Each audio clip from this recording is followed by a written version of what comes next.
शहीद अजय और विजय के पार्थिव देह जयपुर से झुंझुनू के लिए यानी पैतृक गांव के लिए रवाना कर दिए गए हैं। इससे पहले जयपुर एयरपोर्ट पर शहीदों को श्रद्धांजलि दी गई थी। मंत्री गजेंद्र सिंह खिवसर, मंत्री अविनाश गहलोत, गोविंद सिंह डोटासरा और टीकाराम जूली इस दौरान मौजूद रहे, जहां पर शहीदों को नमन किया गया। तो झुंझुनू के पैतृक गांव में अंतिम संस्कार होगा राजकीय सैन्य सम्मान के साथ। उससे पहले जयपुर एयरपोर्ट पर भी शहीदों को सलाम किया गया। उनकी शहादत को नमन करते हुए पुष्प चक्र अर्पित किए गए। इस दौरान कैबिनेट मंत्री अविनाश गहलोत, गजेंद्र सिंह खिवसर भी मौजूद रहे। साथ ही पीसीसी चीफ गोविंद सिंह डोटासरा और नेता प्रतिपक्ष टीकाराम जूली भी इस दौरान शहादत को नमन करते हुए नजर आए। आपको बता दें कि शेखावटी के 2 लाल जम्मू कश्मीर के डोडा में आतंकियों से लोहा लेते हुए शहीद हो गए थे। अभी भी सर्च ऑपरेशन चलाया जा रहा है, जहां पर 4 जवान शहीद हुए सेना के, जिसमें 2 जवान शेखावटी के ही थे। यहां पर सैन्य सम्मान के साथ विदाई दी गई और अब दोनों के पार्थिव देह को झुंझुनू के लिए रवाना कर दिया गया है। अब से ठीक 2 से 3 घंटे बाद दोनों का पार्थिव देह झुंझुनू पहुंचेगा, जहां पर राजकीय सैन्य सम्मान के साथ अंतिम संस्कार दोनों मां के सपूतों को किया जाएगा। इन दोनों के परिवार में कई सदस्य पहले से ही सेना में हैं, यानी आप ये समझ लीजिए कि देश की सेवा की भावना कूट कूट कर इन परिवारों में बसी हुई है। शहादत को सलाम आज देश कर रहा है। नम आंखों के साथ भावभीनी श्रद्धांजलि दी जा रही है। शहादत को सलाम, उनकी वीरता को सलाम, उनके हौसलों को सलाम। पाकिस्तान प्रायोजित आतंकवाद से लोहा लेते हुए किस तरीके से हमारे वीर जवान अपनी शहादत दे रहे हैं, अपना सर्वोच्च बलिदान दे रहे हैं, उनके बलिदान को आज याद किया जा रहा है। उनकी शहादत को सलाम करते हुए दोनों के पार्थिव देह को नमन करने वालों का तांता जयपुर एयरपोर्ट पर लगा रहा। अजमेर से खबर है, जहां पर एसओजी ने मेवाड़ यूनिवर्सिटी गंगरार चित्तौड़गढ़ की फर्जी डिग्री मामले में 10वें आरोपी महेंद्र सिंह बिश्नोई को गिरफ्तार कर लिया है। महेंद्र सिंह बिश्नोई पर कमला कुमार और ब्रह्मा कुमारी के नाम से मेवाड़ यूनिवर्सिटी की एमए डिग्री हासिल करने का आरोप है, बनवाने का आरोप है। कमला कुमारी, ब्रह्मा कुमारी ने स्कूल व्याख्याता भर्ती परीक्षा पास की है और इस मामले में कमला कुमारी का भाई दलपत सिंह पहले ही गिरफ्तार हो चुका है। महेंद्र बिश्नोई ने 2022 में शिक्षक भर्ती लेवल 1 में डमी अभ्यर्थी बनकर ओम प्रकाश बिश्नोई की जगह परीक्षा दी थी। ओम प्रकाश का भाई भी फर्जी डिग्री मामले में आरोपी है। फिलहाल एसओजी आरोपी महेंद्र से पूछताछ कर रही है।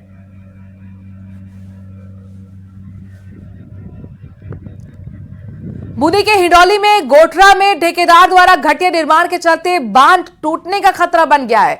इस बारे में न्यूज 18 पर खबर प्रसारित होने के बाद कलेक्टर ने तहसीलदार और एसडीएम को जांच के निर्देश दिए थे। तहसीलदार ने जांच में माना है कि फेज वॉल झुक गई है, वहीं एसडीएम भी जल्द अपनी रिपोर्ट देंगे। बांध टूटने की आशंका के चलते आसपास के 50 से ज्यादा गांव के लोग चिंतित हैं। बता दें कि पिछले साल बांध की फेज वॉल टूट जाने पर 10 करोड़ की लागत से फेज वॉल का निर्माण कराया गया था, लेकिन बांध में अभी नाम मात्र का पानी आया है, जिसमें बांध के फेज वॉल के पानी की ओर झुक जाने और दरारें आने के साथ ही मिट्टी खसकने लगी है।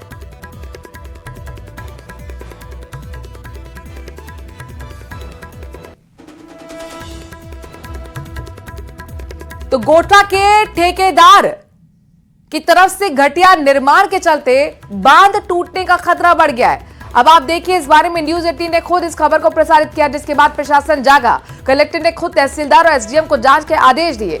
खुद तहसीलदार ये बात जांच में मान रहे हैं कि फेज वॉल झुक गई है। एसडीएम भी अब जल्दी रिपोर्ट देंगे। बांध टूटने की आशंका के चलते आसपास आपको बता दें कि 50 से ज्यादा गांव हैं, जिनके लोग अब चिंतित नजर आ रहे हैं।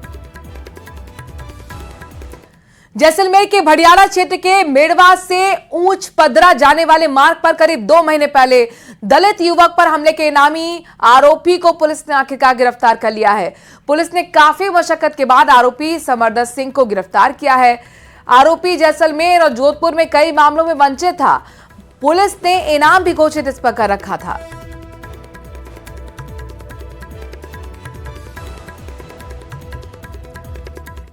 कोटपुतली कृषि मंडी के कृषक उपहार योजना की लॉटरी निकाली गई।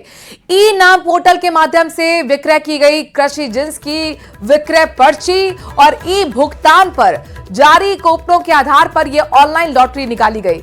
गेट पास के आधार पर जारी कूपनों के आधार पर 25,000 का प्रथम पुरस्कार विजय यादव, 15,000 का द्वितीय पुरस्कार सुरेश शर्मा और 10,000 का तृतीय पुरस्कार राजू गुर्जर को मिला है। वहीं ई भुगतान के कूपनों की लॉटरी का प्रथम पुरस्कार 25,000 कंचन सैनी को, 15,000 के द्वितीय पुरस्कार रमेश शर्मा को और 10,000 का तृतीय पुरस्कार रमेश शर्मा को मिला है।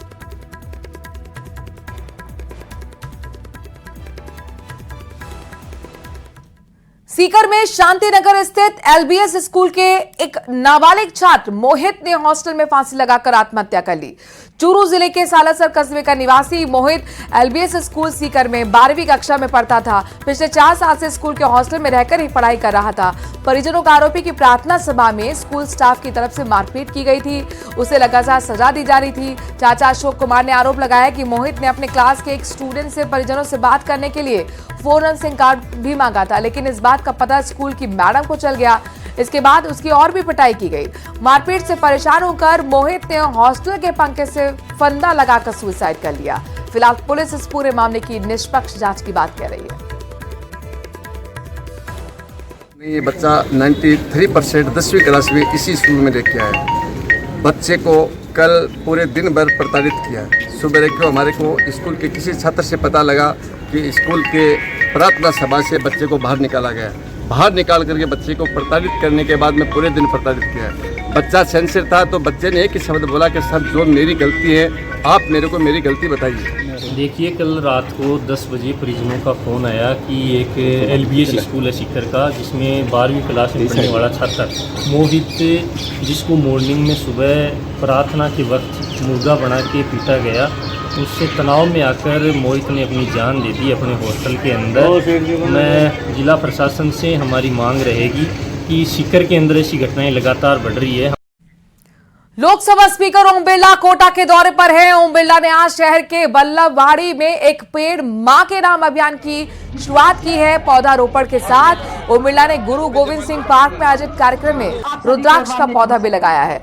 इस मौके पर ओम बिरला ने पर्यावरण और जलवायु परिवर्तन के खतरों को लेकर लोगों को आगाह भी किया। उन्होंने कोटा की जनता से इस सीजन में 11 लाख पौधे लगाने का आह्वान किया है। ओम बिरला ने जन प्रतिनिधियों से भी एक पेड़ मां के नाम अभियान को आगे बढ़ाने की अपील की है। जब तक जलवायु के प्रति हम सब गंभीर नहीं होंगे और गंभीरता इस तरीके की होनी चाहिए कि हमें लगना चाहिए कि इस जलवायु परिवर्तन का नुकसान केवल हमारी वर्तमान पीढ़ी को नहीं, आने वाले समय के अंदर हमारी कई पीढ़ियों को आने वाले जलवायु परिवर्तन का नुकसान हो सकता है। और उसका दूसरा पहलू ये भी है कि जो आज हम काम करेंगे, आज जो हम सेवा करेंगे, उसका आने वाली पीढ़ियों की जिंदगियों को बेहतर हो सकता है। आरएसएस मेंस परीक्षा 2023 से जुड़ी बड़ी खबर अपने दर्शकों को बता दें कि परीक्षा के लिए प्रवेश पत्र आज अपलोड होंगे। 20 और 21 जुलाई को 2 पारियों में परीक्षा होगी। सुबह 9 बजे से 12 और दोपहर 2:30 बजे से 5:30 बजे तक परीक्षा का आयोजन होगा। परीक्षा अजमेर, जयपुर, जोधपुर, कोटा और उदयपुर में होगी। परीक्षा को लेकर आरपीएससी ने बेहतर व्यवस्था की है। सुरक्षा को लेकर भी कई नवाचार किए गए हैं। परीक्षार्थी को 1 घंटे पहले ही परीक्षा केंद्र पर पहुंचना होगा। कलर आईडी कार्ड के साथ एंट्री के बाद ही फोटो से पहचान होगी। 972 पदों के लिए मेंस परीक्षा में 19,348 अभ्यर्थी रजिस्टर्ड हैं।